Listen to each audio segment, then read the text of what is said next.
Radio Copalim. Culture Copalim.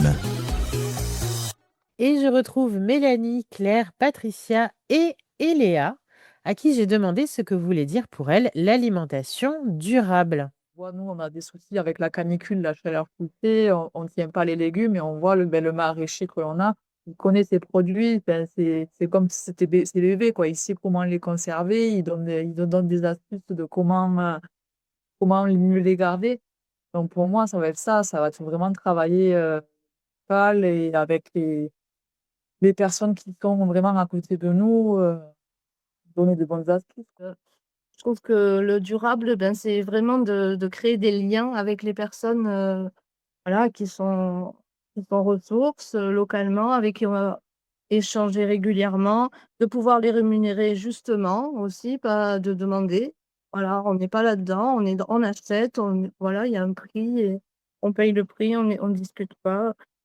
Je trouve que voilà, rentrer dans des coopérations comme ça, ça peut être durable parce que voilà, on habite ici, quoi, et ça peut aller plus loin. On espère tous que ça peut aller plus loin. Le paysan est très content de pouvoir vendre ses produits à tout le monde. Du coup, c'est une boucle très vertueuse autour de la qualité alimentaire et du lien social. Les deux, je dirais.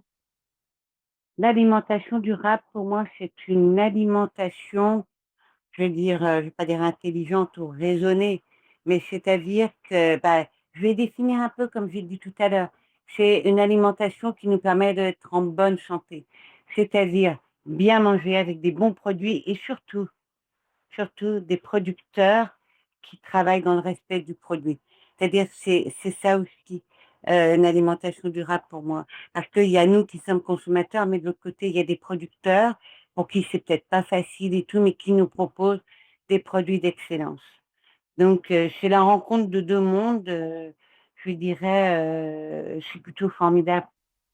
Oui, alors pour moi, l'alimentation durable, puisque ici, un peu, c'est quand même un peu l'objectif, pour moi, ça doit être un cercle vertueux, c'est-à-dire qu'on doit pouvoir se nourrir correctement à sa faim et en achetant le plus possible localement pour pouvoir en fait développer l'économie locale. C'est-à-dire que si on arrive à consommer localement et correctement, en fait, derrière, on fait vivre toute une génération, une nouvelle génération d'agriculteurs qui est là et qui va produire de façon saine et de façon respectueuse. Quand je dis respectueuse, je parle de l'être humain, de l'animal, de l'environnement.